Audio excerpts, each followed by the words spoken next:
दर्शकों, इस वक्त हमारे समक्ष डॉक्टर सुधीर भावे, आप एक साइकिट्रिस्ट हो। सर, हम आपसे ये जानना चाहेंगे कि Bombay psychiatrist association, universal psychiatrist association and इधर साइकिट्रिस्ट एसोसिएशन की ओर से आपको गौरवान्वित किया गया है जीवन गौरव अवार्ड से।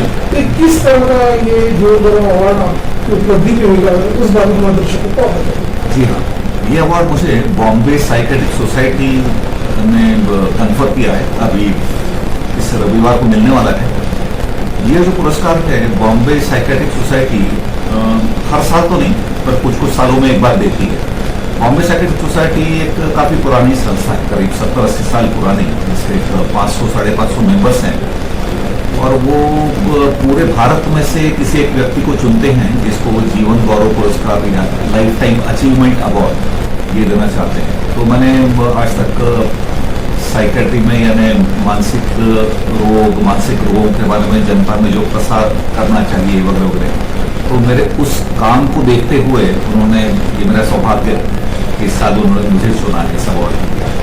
अगर बाइपोलर की हम बात करते हैं तो मैं ऐसा कहूँगा कि एक तो आजकल डायग्नोसिस काफ़ी कॉमन हो गया है।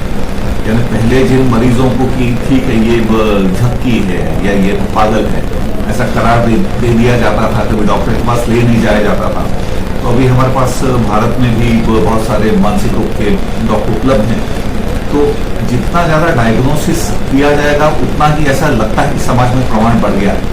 पर वास्तविकता ये है कि चूंकि पेशेंट्स का सही डॉक्टर के पास पहुंचना और निदान ये बढ़ गया है, इसलिए उसकी संख्या में अपने को वृद्धि नजर आती है। पर उसके साथ ये भी सच है कि मानसिक तनाव कई बार बीमारी शुरू होने का कारण बन जाता है।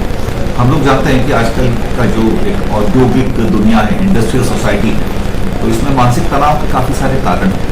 बहुत सारी बढ़ती हुई कॉम्पिटिशन, हर एज ग्रुप में अलग अलग तरह के मानसिक तनाव हमको ज़्यादा दिखाई देते हैं और इनसे मानसिक रोगों में बढ़ोतरी हो रही है, इसमें कोई शंका नहीं है।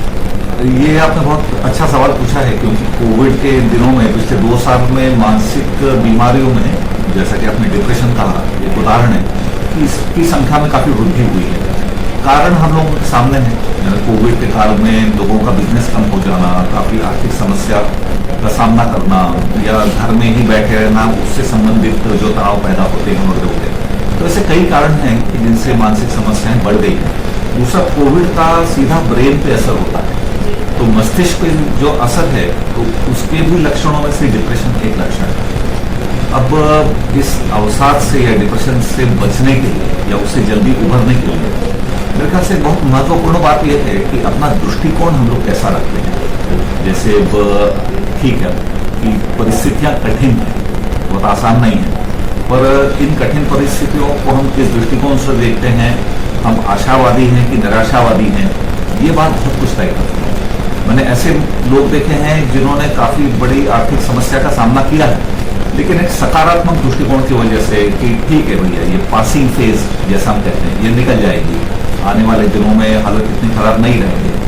तो ये एक दृष्टिकोण बहुत आवश्यक है। दूसरा, कुछ बातें जो हम अक्सर लोगों को बताते हैं उसमें ये ऐसा है कि अच्छी नींद होना बहुत आवश्यक है। आजकल के काल में लोगों का, खासकर कोविड के दिनों में, मोबाइल ज़्यादा देखना, टीवी ज़्यादा देखना, OTT प्लेटफॉर्म ज़्यादा देखना, तो उससे नींद में काफ़ी समस्या होने लगी है। अच्छी नींद लेना बहुत आवश्यक है। कोविड काल में नशीले पदार्थों का सेवन भी काफ़ी बढ़ गया है। जैसे मैं खुद देख रहा हूँ, मेरे साथी साइकेट्रिस्ट भी आमतौर पर देख रहे हैं कि शराब का सेवन बढ़ गया है, जिनको गांजा जैसे पदार्थ उपलब्ध हैं उनका सेवन बढ़ गया है। इनसे दूर रहना बहुत आवश्यक है, क्योंकि सारे ही नशीले पदार्थ डिप्रेशन और बाकी मानसिक बीमारियों को बढ़ा देंगे। और साथ में कुछ स्वस्थ आदतें, हेल्दी हैबिट्स, जैसे रोज सुबह व्यायाम करना, हो सके तो मेडिटेशन, माइंडफुलनेस यानी ध्यान लगाना इत्यादि, इसका उपयोग करना, योग प्राणायाम अगर नियमित रूप से किया जाता है वो, तो ये कई सारी बातें हैं जो हम अपने दैनंदिन जीवन में लाते हैं तो उसे डिप्रेशन से बचा जा सकता है। ये बिल्कुल सही बात है कि डिप्रेशन का मरीज जितना देरी से साइकेट्रिस्ट के पास आएगा तो उतना ही डिप्रेशन ज़्यादा लंबा चलेगा। और कई बार हम लोग देखते हैं कि डिप्रेशन का जो परिणाम होता है बड़ा गंभीर होता है। जैसे लोग आत्महत्या तक का प्रयास करते हैं, कई बार उसमें मैं कहूँगा सफल भी हो जाते हैं। तो ये पूरे समाज को जानना बहुत आवश्यक है कि डिप्रेशन को एक बीमारी के रूप में देखें। डिप्रेशन कोई लांछनास्पद चीज नहीं है जिसका स्टिग्मा रहे या लांछन लगे, वैसी चीज बिल्कुल नहीं है, बल्कि एक बीमारी है। और जैसे किसी भी बीमारी का इलाज होता है वैसे डिप्रेशन का भी होना चाहिए। घर वालों का इस मामले में सतर्क रहना बहुत जरूरी है।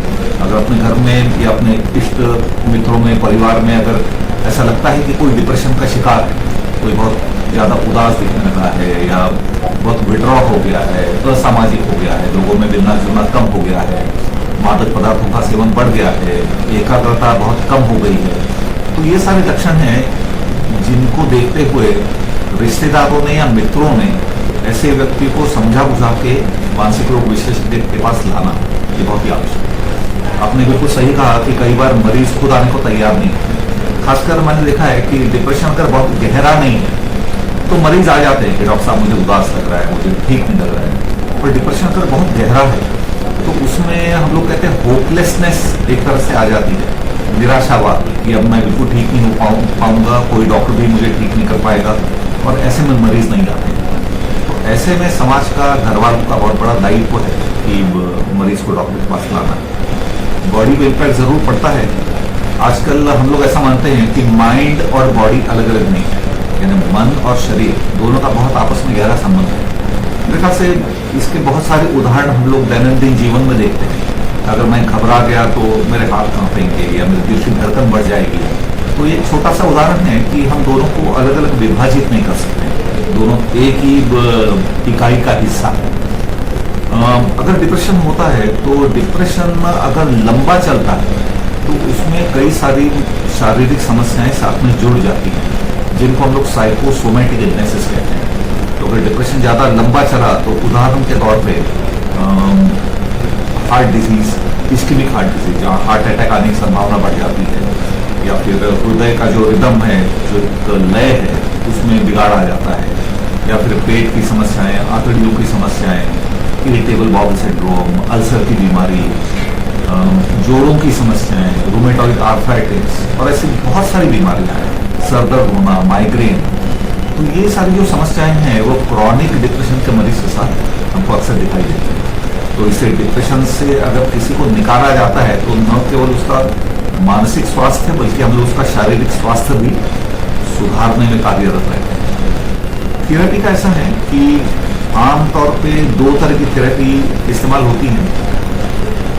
डिप्रेशन अगर माइल्ड है, हल्का है, माइल्ड है, मॉडरेट है, बहुत ज़्यादा नहीं है, तो उसमें साइकोथेरेपी या काउंसलिंग यानी केवल मानस उपचार वो काम आता है। तो इसमें हम लोग ये करते हैं कि मरीज के साथ काउंसलिंग के सेशंस लेते हैं।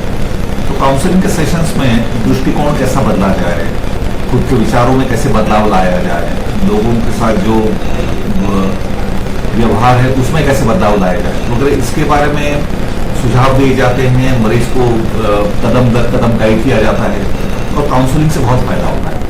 पर डिप्रेशन का सीवियर है, ज़्यादा गहरा है, तो वहाँ फिर हमको दवाइयों की मदद लेनी पड़ती है। दवाइयाँ अपने मस्तिष्क पे असर करती हैं, और डिप्रेशन में देखा गया है कि कुछ मस्तिष्क में रासायनिक बदल होते हैं, केमिकल चेंजेस होते हैं, और दवाइयाँ उन केमिकल चेंजेस को रिवर्स करती हैं, उल्टा करती हैं, तो उससे फायदा होता है।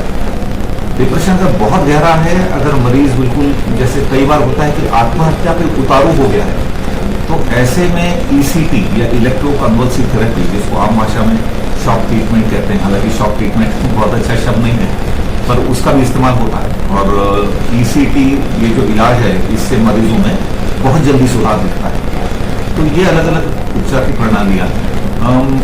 अब मेरे यहाँ पे ऑनलाइन ऑफलाइन दोनों हम लोग करते हैं। बेहतर होता है ज़्यादा ऑफलाइन, यानी आके मिलना ज़्यादा बेहतर होता है।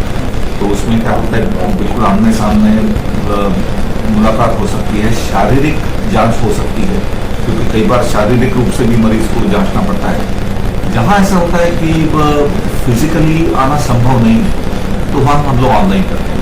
जैसे कोई बहुत वयोवृद्ध लोग हैं, उम्र की वजह से नहीं आ पा रहे हैं, ऐसी कोई शारीरिक बीमारियाँ हैं जो जिसके कारण आ नहीं पा रहे हैं, या कई बार मेरे बहुत सारे मरीज बहुत दूर रहते हैं, कोई बंगाल में है, कोई दिल्ली में है, तो ऐसे में हम ये अपेक्षा नहीं कर सकते कि वो लोग यहाँ पे हैं। तो ऐसे कुछ केसेस में हम लोग ऑनलाइन कंसल्टेशन भी करते हैं। ऐसा है कि लगभग हर मानसिक बीमारी में कुछ ना कुछ फैमिली काउंसलिंग आवश्यक होती है। जैसे डिप्रेशन का अगर कोई मरीज हमारे पास आता है तो डायग्नोसिस होने के बाद मरीज को और घर वालों को बीमारी की जानकारी देना बहुत ही अनिवार्य होता है। वो हम लोग करते ही हैं कि ये डिप्रेशन यानी एग्जैक्टली है क्या, क्यों हो रहा होगा, इसके लिए आप लोग कैसे मरीज की सहायता कर सकते हैं।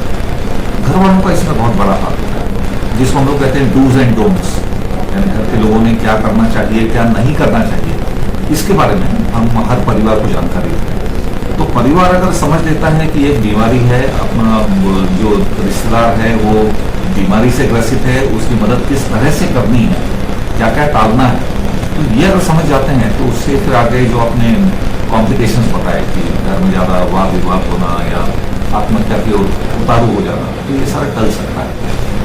ये आपने अच्छा सवाल पूछा है, क्योंकि जब भी कोई ऐसा अवार्ड मिलता है तो वो मेरा समाज के प्रति उत्तरदायित्व बढ़ गया है ऐसा मुझे एहसास दिलाता है। तो जाहिर है कि आज तक मैं जो करता आया हूँ, जैसा पब्लिक अवेयरनेस के लिए जो भी मैंने काम किया है, या बहुत बार स्कूल्स और कॉलेजेस में जाकर मुझे विद्यार्थियों को एजुकेट करना पड़ता है। प्रिवेंटिव काउंसलिंग बहुत आवश्यक है, यानी उस उम्र में जाके सही उम्र में पकड़ना और उनको बताना कि मानसिक समस्याएं क्या होती हैं, उनके लिए आम नागरिक क्या कर सकता है।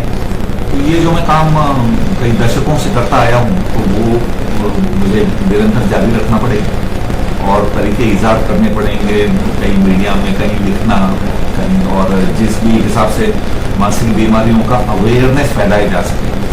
तो ये अवेयरनेस समाज का बढ़ाना, ये मुझे बहुत महत्वपूर्ण काम दिखता है और मुझे आशा है कि मैं इस दिशा में कुछ कर पाऊंगा।